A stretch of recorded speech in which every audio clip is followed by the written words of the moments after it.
It's always wonderful to be back here where we have the conversations that matter. I am so excited to be discussing a topic that, whether we want it to be or not, should be at the forefront of our minds and our hearts, and that is the state of immigration policy here in this country. I want to invite my panelists to come on out.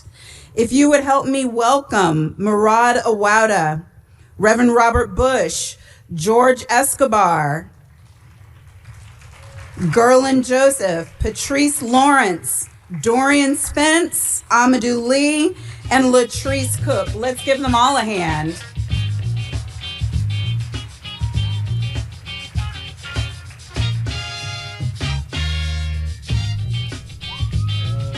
I think we need one more here.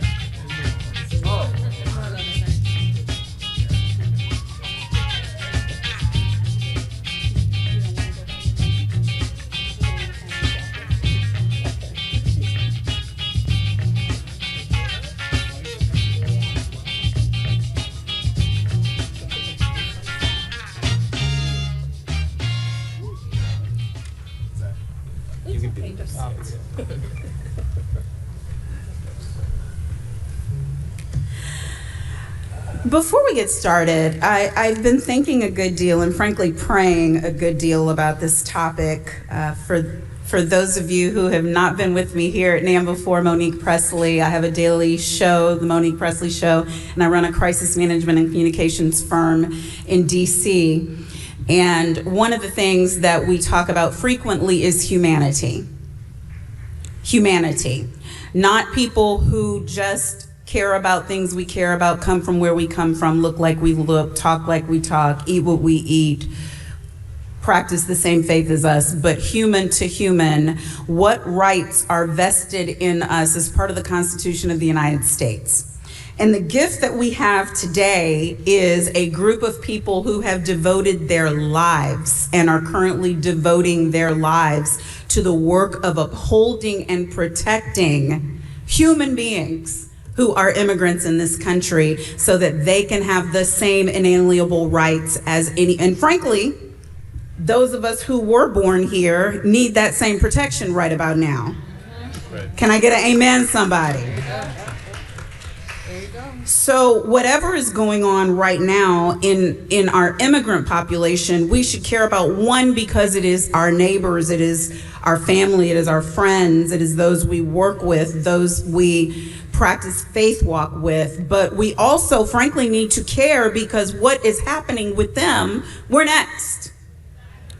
So I'm going to give my panelists, each of them, an opportunity to just quickly share 30 seconds worth of their work, starting from my far left, to introduce themselves, and then we'll hit our questions. Good afternoon, everybody. My name is Dr. Robert Bush, and I am the president of the National Action Network in Las Vegas.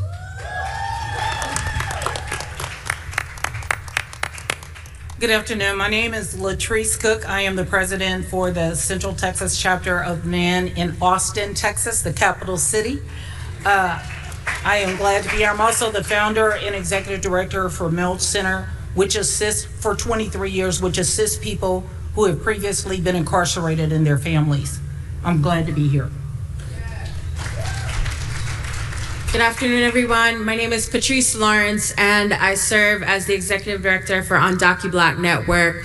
We're a national multi-generational network of currently and formerly Black undocumented folks from the Caribbean, from Africa, from all over the diaspora, and I've got folks in about 30 states. Good afternoon, everyone. My name is Dorian Spence. I'm a civil rights litigator, and I serve as the litigation coordinator for Communities United for Status and Protection, which is a coalition of organizations that fight for permanent status for folks with temporary protected status that are living in the country.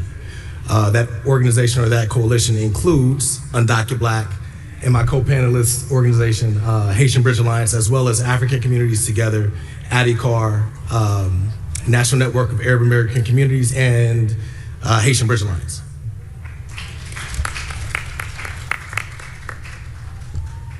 Good afternoon, everyone. How are you feeling? You could do better than that. This is post-lunch. How are you feeling?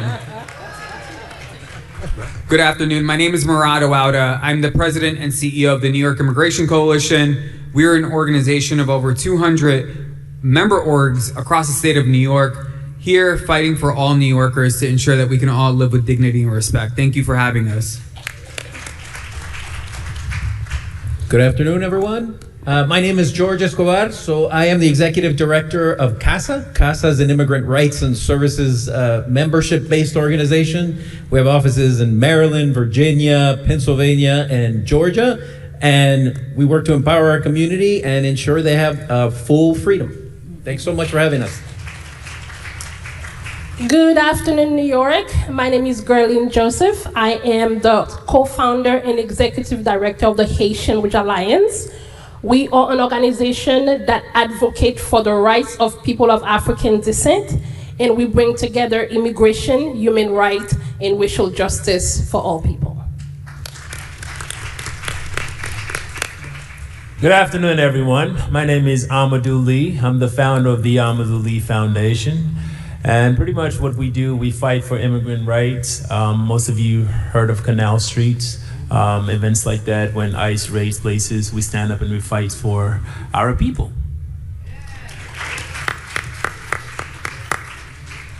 Murad, I think it's a good way to start with you because your organization is the largest state immigrant rights coalition in this country. Thank you for that and for your leadership. You represent over 200 diverse groups. I'm wondering if you can give us kind of a high-level overview of what the attacks have looked like under the current administration, the Trump administration. We call him thing a thing today. The war that's being waged on immigrants in this country, what have those attacks looked like, and what are some counter strategies that we should be thinking about to protect our communities? Absolutely, and thank you. I think what we've witnessed over the past year and 3 months under this administration and this regime, to be specific, is over 600 anti-immigrant attacks from the federal government. 600, that is more than 2 a day since they've come into office. And that ranges from ending status, so making people undocumented, all the way to trying to ensure that immigrants can't have access to benefits, even if they are entitled to them, to waging war literally in the streets of cities across this country where they are murdering immigrants and US citizens alike. And what we have been seeing is this relentlessness of their cruelty. Because I want to be clear, this has never been about safety and security, and it never will be. It is about cruelty, and that is their point. And in administrations like the one we are facing right now, we are not veering into authoritarianism and fascism. We are in it. Every level of government that is supposed to be a check on the presidency has capitulated, and they are complicit in what we are witnessing right now. So Congress isn't stepping up and fighting back. We're not seeing our courts step up and fight the way they should. And what that puts us in a position of is ensuring that everyone who calls this country home is actually fighting for the country that we want to see it become. Because, oftentimes people forget that this nation was born out of a rebellion against the monarchy. And, this current iteration of this country. And for 250 years, this country will turn 250 years this year. It has fought for freedoms, but not everyone has gotten those freedoms. That promise has not been met. And it will need to take the citizens of this country to demand the freedoms for all. So some of the strategies we've been employing is ensuring that our local and state governments step up and actually fight back in a really meaningful way, and not just performative actions or saying a cute speech. We need action. And that's why this conference is so important and this convention is so important, because it's not just about power or talking about power, it's power in action, right? This is about justice, impact, and purpose, and we have to center those 3 values every time we do the work that we do. So at the state level, we have been fighting for the New York For All Act, which would prohibit the collusion of our state tax dollars with immigration enforcement. And if you haven't seen any of your state reps here, I saw a bunch of them outside, you should pull them over to the side and say, hey, where are you on New York For All, and what are you doing to make that a reality today? Secondly, if you see any of our city reps, who I saw some in the hallway as well, ask them how are they prioritizing our communities in the New York City budget? And how are they ensuring that our sanctuary policies are being strengthened and expanded, not weakened or sidelined by certain agencies? So every level of government has an opportunity to stand up and fight back. And democracies are only as strong as the people who make them. So if we're not stepping up to fight for what we believe in, no one else is going to come and do it for us. And you know, that poem of they came for this group first. And I don't want to continue the poem. No. We know how this government is operating, and we know that what they are trying to do is use immigrants as test subjects to get away with how many rights they can take away from everyone else. Thank you. Thank you. Who in the audience knows the size of our immigrant population in the United States? Anybody? Anybody? Anybody willing to take an educated guess? How many? Immigrant population in the United States.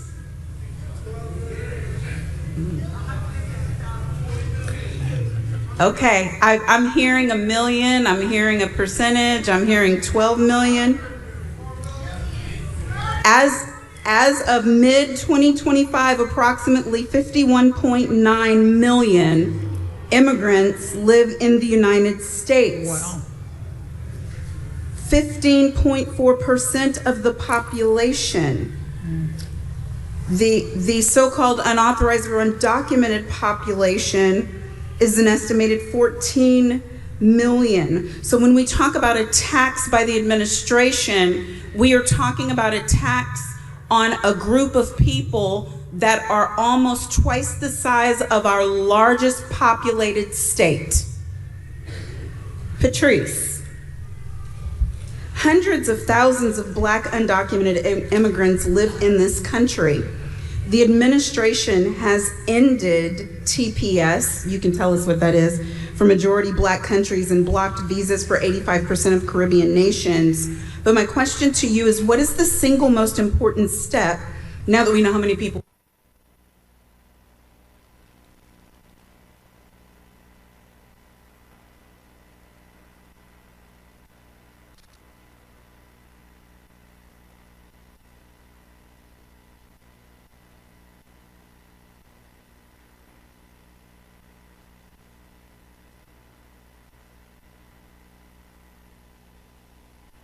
we're talking about?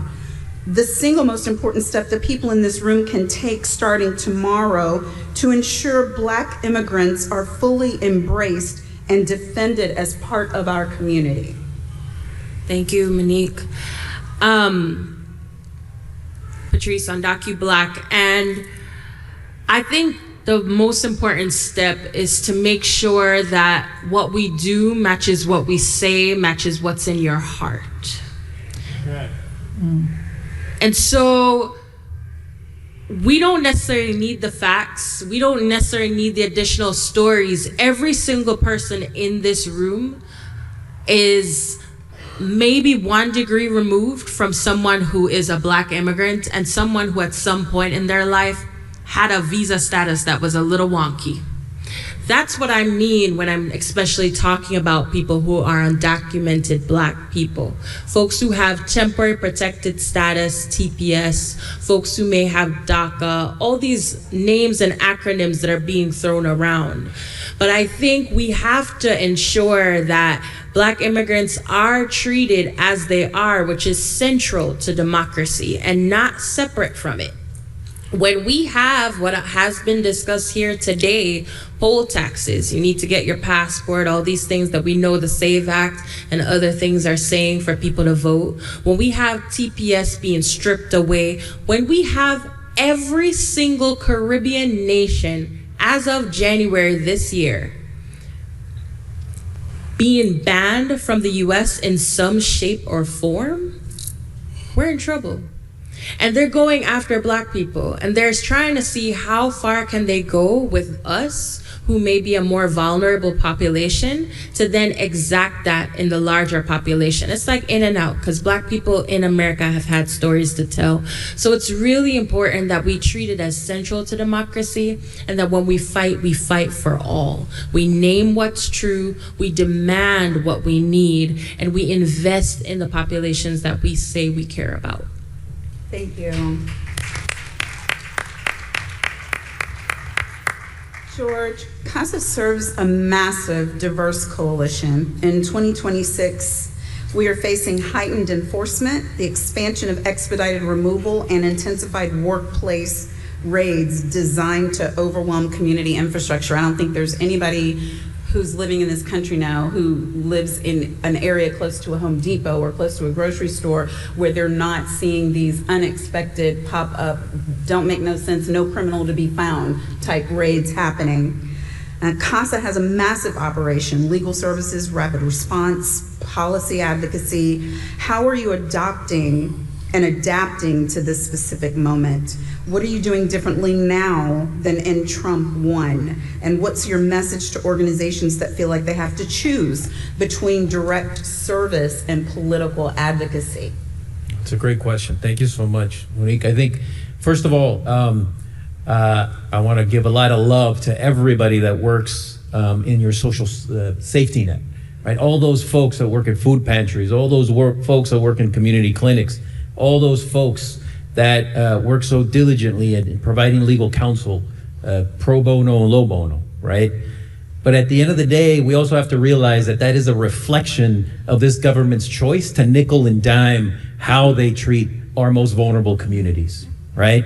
We have to realize that when you don't acknowledge the right, the universal right to healthcare, for example, or the fact that legal representation is something that the government should be paying for within the context of even the immigration court, you're seeing how you're putting that burden to really fulfill this country's promise on tiny, overburdened, underpaid, and under-resourced nonprofits across the country, right? This is not the way that this country is supposed to operate. While at the same time we're underfunding our most vulnerable communities, what do we have going on now in the Department of Defense, which has changed their name to the Department of War? Trillions of dollars, right? Trillions of dollars are being invested, and every year we see those budgets increase and astronomically, while we're seeing even the president say, you can't pay for healthcare. That should be taken care of by the states, right? All of us that work in the services sector and social services, we should be working every day to get out of that job, right? We should be working our way out of that job. And the only way to do that is through policy and advocacy. Policy and advocacy that is led by the leadership of the impacted communities that are being disproportionately impacted by those policies, right? And so at CASA, we're founded by an organization that's really founded upon 3 pillars. One is services, policy advocacy, and organizing. And all of those work in service to each other and complement with each other and build upon each other, right? It's necessary for us. We were able to build that infrastructure within our organization, but it's necessary at all times for all of us to be working together across those different pillars, regardless of what the particular jobs that we have. We may be only working in the services sector, we may be only working in the advocacy sector, but we gotta be working together, because at the same time, as we try to build leadership within our communities and build those leaders that are going to change those policies over the long term, we got to make sure that they're taken care of in the short term, right? They need jobs. They need to sustain their families. They need legal counsel when they're being targeted by their landlords, when they're being taken away and kidnapped by this government, right? So we have to understand that we have to do our best to meet those needs at the same time that we got to push organize, and advocate. And in terms of how we've been adjusting to the moment and Trump 1 versus 2, I think in a lot of ways in Trump 1, we thought we really relied on the judicial branch of this government, right?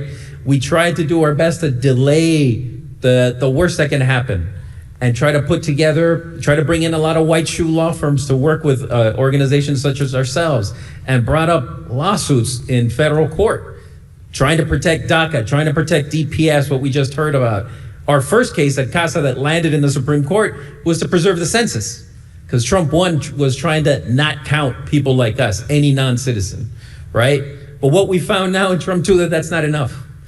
Those safeguards are not there anymore. Our judicial branch is crumbling, and we need to be proactive in creating the protective measures at the local, state level to disentangle local law enforcement from federal law enforcement, right?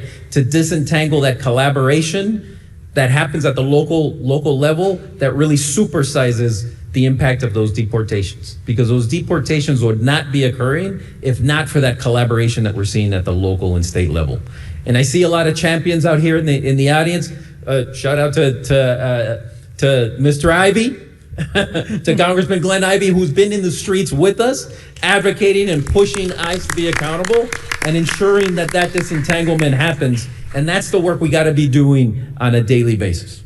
Thank you, George. I appreciate that. Reverend Bush, I got to tell you, out of all the questions I'm asking today, I was most excited about this one, because as I tried to put us in the seat of human to human care about the immigration issue, we can't ignore that in the Black and brown communities, there has been a level of frustration, there's been a level of friction, and frankly, the divisive nature of our current state of politics has been intentionally revving it up, intentionally trying to forge what should be community into animosity. We see in your area in Las Vegas that you rely heavily on immigrant labor. The culinary union has shown that when Black and brown folks get together, when we come together instead of being at odds, that great things can be achieved. Yet the wedge still persists. How do you speak to that frustration in a way that builds unity without dismissing real pain? And beyond just speaking to the frustration, how do you show others through your own example and your organization's example why they should care?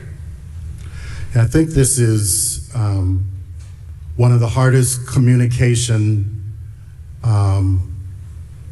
challenges in the public that we have right now. But I think with the numbers that you stated, it's probably extremely important.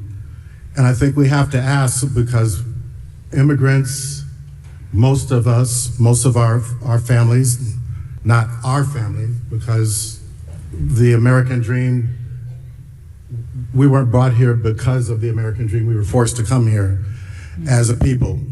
But for immigrants, they came here because of the American dream. And I think we could start by asking, are we still selling the American dream? And because the administration is trying to kill the American dream. But we have to start by separating the sources of our pain. Because we have to understand that immigration frustration is usually not about the immigrants. It's usually about economic status, economic anxiety, jobs, housing, wages, and housing costs. And then we have to talk about cultural change. Cultural change that happens faster than a lot of people can process it. And then we have to talk about a felt sense of immigrants and our people, where the rules aren't being applied fairly for everybody. And so immigration frustration is about distrust in institutions that are misleading. And so most of our frustrations, whether from long-time residents or immigrants, point to the same failed systems. It's all about failed systems. Underfunded public schools, low wages, housing scarcity, and then we have to change our focus to those areas where we're lacking rather than letting people aim at each other. And so I don't think that we should flatten our experiences. We have to first acknowledge that there is pain. Yes. And then unity doesn't mean pretending that everyone's all right. Unity means coming together. In Las Vegas especially, we consider ourselves bridge builders. God told us for our organization that we would be repairer of breaches.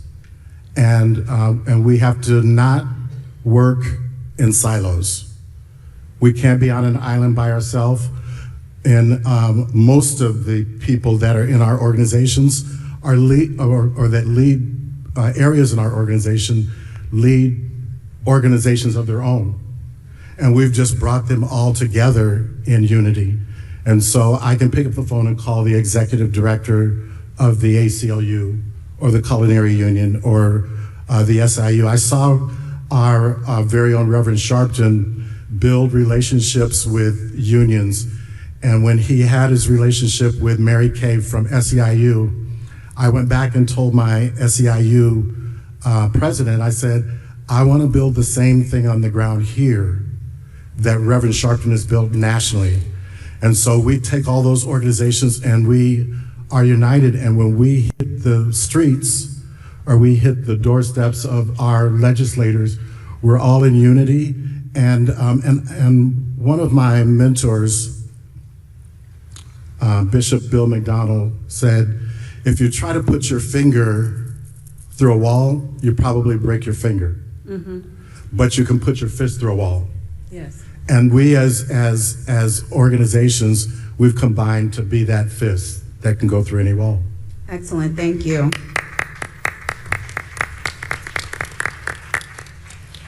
Gerlin, I don't have to tell you that the Haitian community has endured TPS instability and mass deportations. I'm just putting it on mildly by saying endured instability. Now, too often the response from the broader movement has been episodic rather than sustained.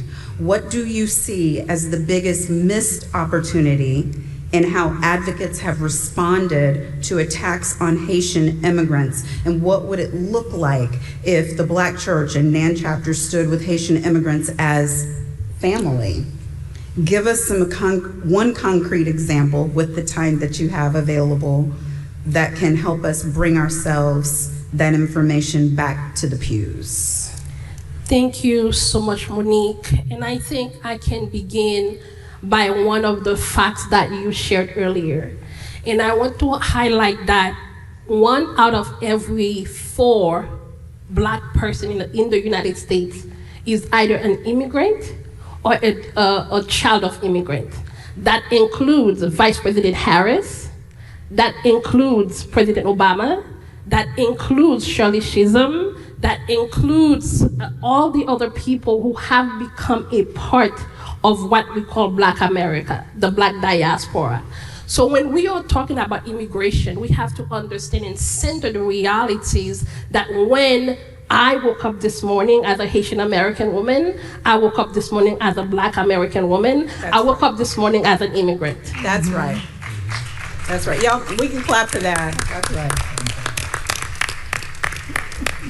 Thank you so much. And also understanding how we are unfortunately carrying the load of a system that is rooted in a scarcity mentality, in a divide and conquer, and continues to really center that within Black America, within underprivileged communities. So therefore, when we look into the Black churches that I was raised into, When the Holy Spirit moves, it moves for us to be able to address the injustice. It needs to be able to move us to welcome people with dignity, with love and compassion, regardless of where they come from, but specifically when they are part of the Black diaspora.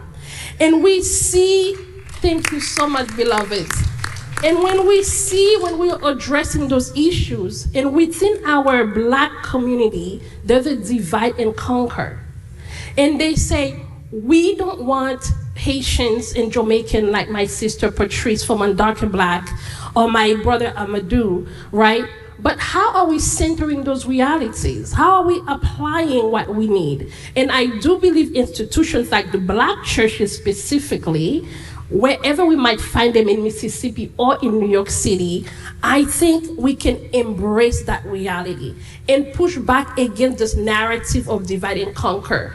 Because we have to remember, my family, Patrice's family, were dropped one boat stop away from your family that was sold to a plantation in North Carolina. So because the system, the colonial system, the white supremacist system was able to divide our families, doesn't mean we are no longer family.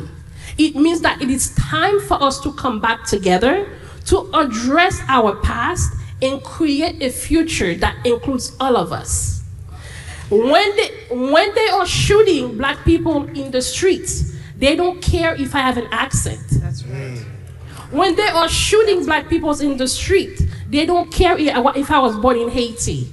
Because I remember Abdelwima in New York City right here. I remember Amadou Diallo in New York City right here. As we are really pushing into addressing George Floyd, and we have to understand our lives are interconnected. So we are family, and as the church, right, I believe we are called to be Christ-like. And I believe that regardless of what religion, what belief you practice, at the center of it all, love, care, compassion is what we are called to do. So I think one of the things that we do at the Haitian Bridge Alliance is bring this immigration narrative, bring that into social justice and racial justice, and center that in human rights so we can make sure we address those in a Black context as well. Thank you, girl.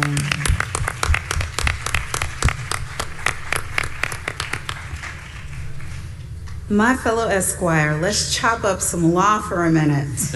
Dorian, you focus on policing and enforcement.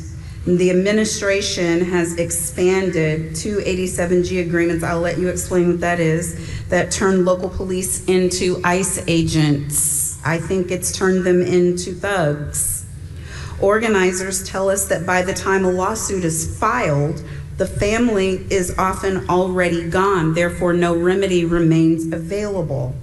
How do you see the relationship between legal strategies and on-the-ground organizing, and what should advocates be doing now to build power alongside litigation?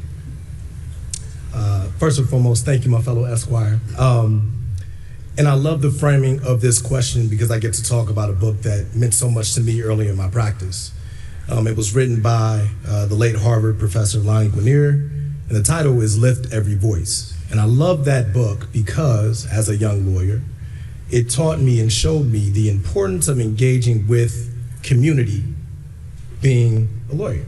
Because sometimes we descend on communities, oftentimes from cities in the north, thinking that we know every damn thing, thinking that we can tell communities what they need and what they want, often with the legal strategy already in mind. But that book calls us in to serve a higher purpose.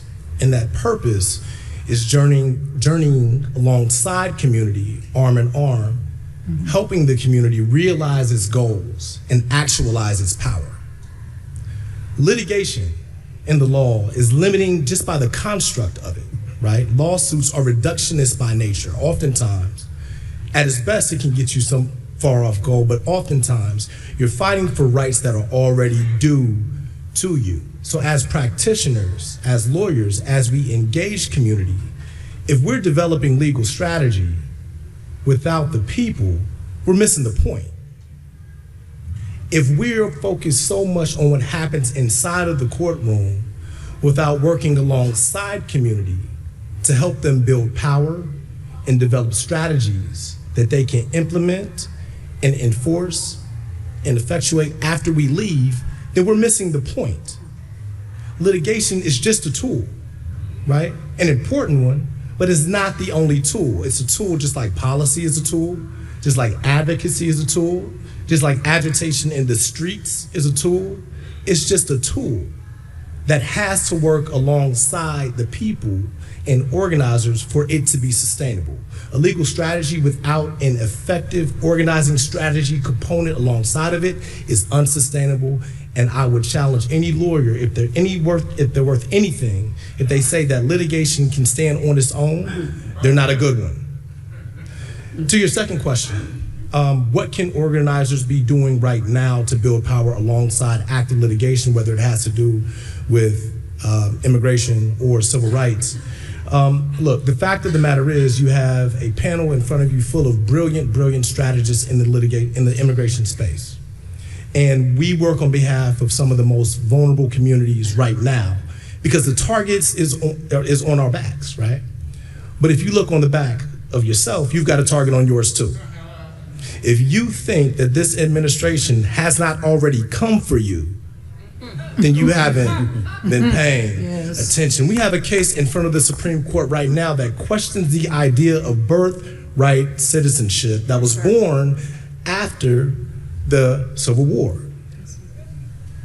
The amendment was added to the Constitution to protect the children of slaves, but it extends to people who are born in this country. And we are facing an administration that is looking to change the rules and on its own define who belongs and who doesn't. And if you think that that don't include you, then you're missing the point. So what can organizers do right now to build power alongside legal strategies? Number one, use your voice. When people come for your neighbors, you speak up, right? Number two, tap into the networks that are doing work on behalf of immigrant communities and provide resources because these communities need it. And last but not least, join some of these organizations up here, myself, Patrice with NAN, Gerlene Joseph with the Haitian Bridge Alliance, and join us in our calls to Congress as we ask them to help us improve our immigration system. Thank you, Wendy. Thank you, Julian. I'm so glad you said that part about litigation just not being the be-all, end-all, because I do think as litigators, as advocates, sometimes we forget that even though we may feel like we have capes on, that the work is actually on the ground. That's why, for sure, in the tradition of Thurgood Marshall, at the school I graduated from, Howard University School of Law, HU. You know. We were taught not just to be lawyers, but social engineers, recognizing, Latrice, that the work is in community. You are on the front lines in Austin, and you use your radio platform, Iron Sharpens Iron, to speak truth to the community every week. In a state like Texas, my home state, God help us, where the headlines are often filled with fear regarding SB4 and deportation. How are you using your voice to keep the community encouraged? And what is the one marching order you have for chapters in other states to help protect our neighbors in the South? So, although I'm in Austin, Texas, I want to do a disclaimer. I'm originally from Chicago. I just live in Texas. But I've been there a long time. And I just want to say, I heard him say about the American dream, and I always ask, what the hell is the American dream at this point? As a person who is a founder, I've been in this work of reentry before reentry was a buzzword. I founded a nonprofit organization in Austin, Texas, that works with people who have previously been incarcerated and their families. And so talking about Senate Bill 4, I actually wrote some things down because my work in reentry, I deal with a system that already criminalizes behavior, cycle people through jails, and separate families. So Senate Bill 4 takes that same system and gives it a new group of people to target. And we do need to be concerned about it. And let me be clear, Senate Bill 4 is not just an immigration law. It is the expansion of the criminal justice system into immigration. Because what the law does is create a new state crimes for immigration, allowing local police to arrest people for crossing the border and even pushing towards state level deportation. And I think, you know, what we really don't think about is that if you know about Senate Bill, if you know about mass incarceration, you already know about Senate Bill 4, because that's basically what it is. And in Texas, we are plagued right now with the bolstering of not only people being incarcerated, but the jail holding facilities with no air conditioning in the state of Texas, which I know our MC knows is so hot in Texas, sometimes you would like to pull your skin off. And so you're dealing in a place where they're actually putting people, that they're getting immigrants, even youngsters, and putting them in these facilities with no air condition, a rogues gallery of people who are actually keeping these folks in custody and selling them drugs and this, that, and the other. This is actually going on in the immigration detention centers right now. And so it is something that is, this is not by an accident, this is intentional. And it's about money. Prison and everything, all this incarceration and stuff is about money. And you know, what kills me is that, you know, I see people who jump into these areas of where they want to run nonprofits and 501c3s and get in business because you're trying to continue to make money on people's pain. We should be trying to make it where we're working ourselves out of a job and not more into a job. And that's what immigration is really doing right now. It is actually criminalizing people for their existence, not their behavior. And I feel like we have a definite responsibility to make sure that we are really helping our neighbor. Who is your neighbor? It's the person that's sitting next to you. It's the person that you go outside and you see, that is your neighbor. And you have to help your neighbor. How do you do that? You educate them. You stand with them when something is happening grossly wrong against them. You don't think about the fact that, you know, hey, they got on sneaks and I got on Ferragamo shoes, so I can't do that. We need to not separate the issues, because incarceration is what it is, and that's what immigration is, a new way of incarcerating a whole new set of people. Thank you.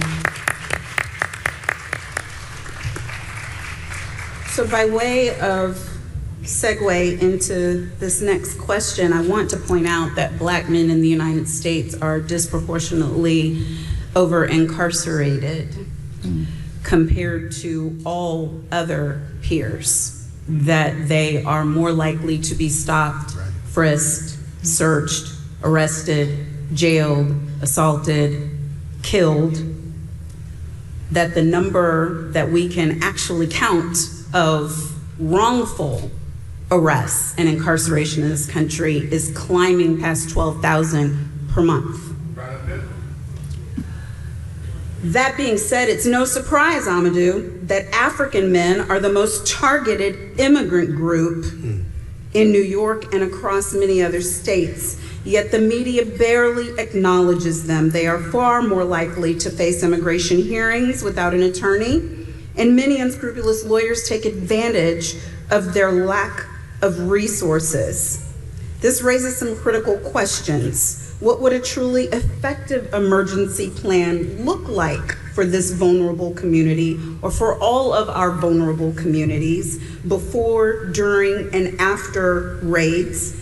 And how can NAN, the Black Church, and everyone in here or who will watch this video later, and I hope it's a million of them, how can we step in starting tomorrow to ensure our people are ready the next time?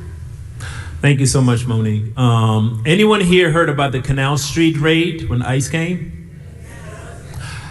Who is at Canal Street? Is it just Africans, or do we also have some of our Asian brothers? Yeah. Okay, so what I'm hearing is Africans and Asians, right? When ICE came over there, everyone they arrested, every single person, guess who he was? Okay. I came to New York, and I was walking down in Harlem, and I saw so many of our African brothers and sisters asking so many questions regarding immigration. Some of them were sleeping outside. And then I asked them, is the city helping? They said, well, listen, we don't know too much about what's going on. I said, no, there are actually plans budget that's been passed to help you guys, all right? And then I started to dig deeper. And then I started to learn that when I asked for answers, people were telling me, well, listen, some people prefer sleeping outside in the streets instead of hotels. I said, okay. So many of these brothers and sisters came into this city uncounted for. And when it was time to allocate budget, it didn't go to them. I say that to say, we can only count on our neighbors. We can only count on our brothers and sisters that are here, the church, the protesters, the organizers, because the truth is, black people from across the board are at the bottom of the barrel. That's just the truth. This is not an attack, it's just a fact. How can we better prepare before a raid takes place? Well, check on your neighbors. If this is an individual who is most likely to be targeted, speak with them. Have a plan of action. In the event that a raid takes place, who's going to take care of the baby? Right? In the event that a raid takes place, how will they be able to pay their mortgages? Right? Do you know resources that maybe they do not have, or maybe that they do not know about? Right? In the event that a raid takes place, well, in that case, speak with attorneys. Go to attorneys, give them your neighbor's name. Actually stand up and fight if you're able to, as long as you do it peacefully. But we know what that looks like, right? In the country. What we've been able to do at the Amadou Lee Foundation over the past few months is to prepare what is called a habeas petition. And pretty much a habeas petition is what you do is you pretty much tell the government, the judge, the federal judge, whether this arrest was lawful or not, right? So we've been able to weed out and look at communities that are most likely to be targeted and say, all right, let us pre-register you just in case this happens, right? However, nonprofits, black nonprofits, I can only speak on my experience, there's no funding. There's no funding. It's like I came into New York and I'm looking at people like, so we've been working all of these things. I see that, such and such got $30 million, but I'm looking at all my black organizers and black nonprofit leaders. Nothing is going to them. So for me, speak with your politicians as well. Are they preparing those nonprofits just in case things happen? Or are they not? Because it's nice to just sit over there and talk about, Canal Street this, Canal Street that. Well, I'll tell you what happened on Canal Street. When that raid happened, it was our nonprofit that stood up and got those people out of there, out of detention centers. Therefore, it is important for us to diversify the funds that are going to nonprofits. It is also important for the church, for organizations to say, you know what, let us host nonprofits fundraisers for these brothers and sisters, because 9 times out of 10, we don't have time to do fundraising. Things are happening. We're on the ground, and you know what I mean? It's on and popping. We know that with this administration. So for me, there are multiple levels to prepare for a raid. And it is important, again, to highlight the importance of habeas petition, right? Because with that petition, you are able to challenge the lawfulness of that arrest. And if that arrest is unlawful, especially if it's if you're in New York, 9 times out of 10, a judge is gonna release that individual. So tell your neighbors, especially if they're immigrants, to make sure that they get in touch with all these amazing brothers and sisters that are sitting here who are doing incredible jobs. Because then if things happen, they're able to stand up for that. So that's what I would say. Thank you, Amadou. Patrice, I don't want to skip this. If you could tell us, last month UndocuBlack led 125 organizations in a letter to the Congressional Black Caucus regarding TPS and Operation Paris. Why was it important to deliver this demand through a Black-led organization? And either from you or from Reverend Bush, what does that partnership look like? And what made NAN decide this was a priority in 2026? Thank you, Monique. 125 organizations when we still have so many problems going on, and to sign on to a Black immigrant letter, National Action Network made sure that they were at the top of that list. And that is power, right? And you know, you give immigrants just a little bit, you give Black people in general, because I'm going to be very specific, just a little bit, we multiply that and make it a lot. You give a Black woman just a little bit, we are really going to multiply that and make it a lot. And we did just that. We are so close to actually passing what's the wonky term for it is a discharge petition in the House. In the House that is controlled by Republicans, we got a bipartisan bill that would allow for temporary protected status, would allow for work permits for 500,000 Haitian families. 500 million. Wow. We're not there yet, so this is where I'm gonna need help. Whoever you can call up who is your congressperson, make that call, keep going, name drop, you know, National Action Network, let them know they're behind this. But that letter moved Congressional Black Caucus. They were mad at us. They were like, why are you sending us a letter? We're already your friend. And we're like, well, if you're our friend, then you will actually now make some demands on our behalf. Because my friends have to show me that they're my friends. Yes. They did that though, and so the bill was introduced by Ayanna Pressley. We have 218 members of Congress, including 4 Republicans on it. This is bipartisan, and we are hoping to have it pass the House before April 29, which is when the Supreme Court will take up the Haitian TPS case as well as Syria. And so that's power. That's power, and we've got demands, and that little letter that may not seem like much, we took that, ran with it, and were able to get to 218 in the House on a discharge petition on immigration, on Black immigration, which I was told has never been done before.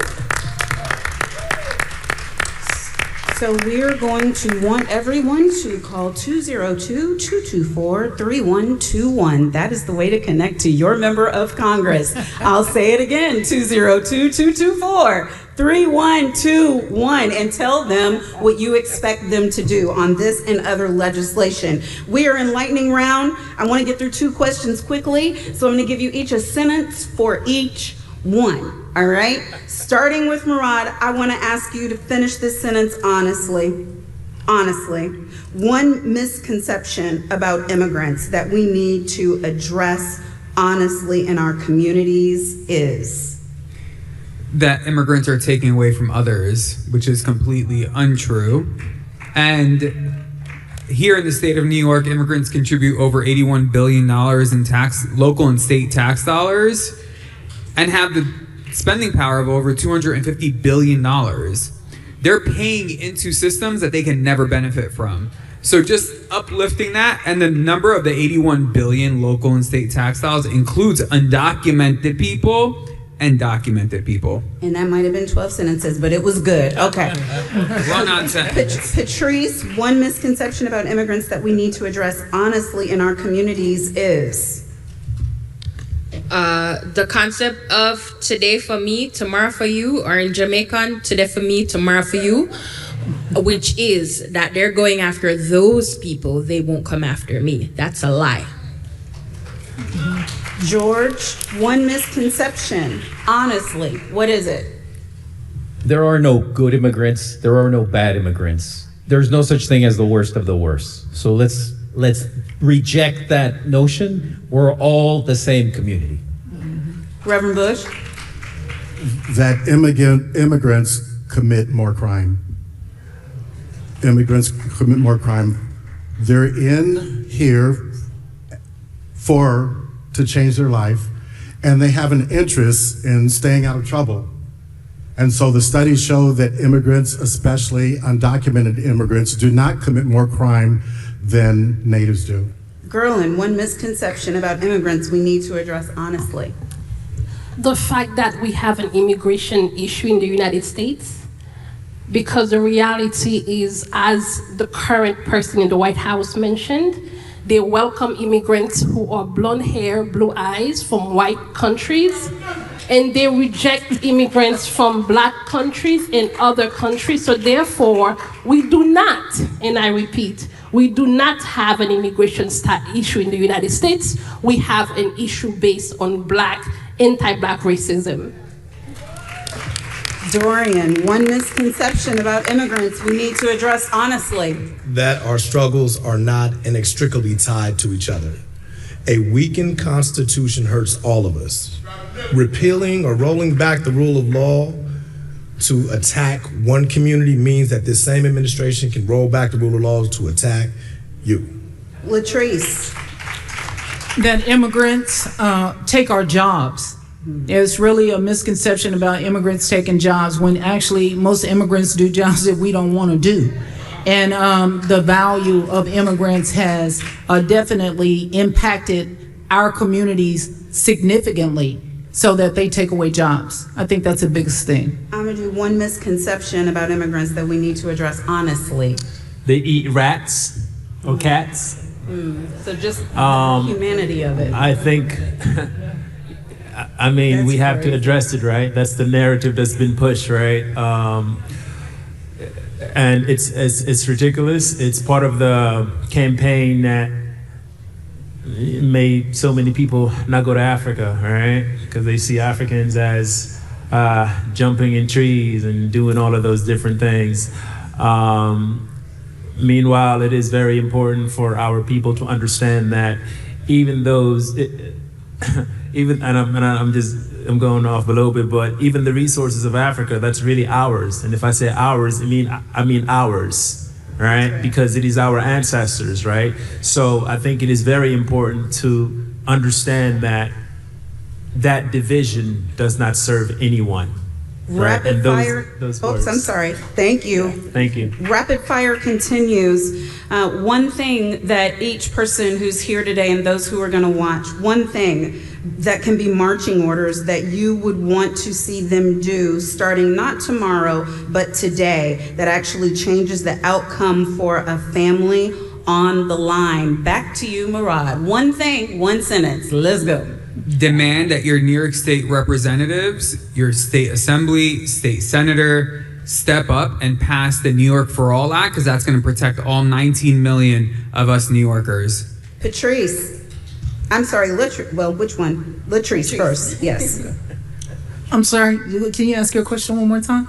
One thing, marching orders that they can do that's going to change the bottom line for immigrants today. Stop treating this as a separate issue. It's a criminal justice issue.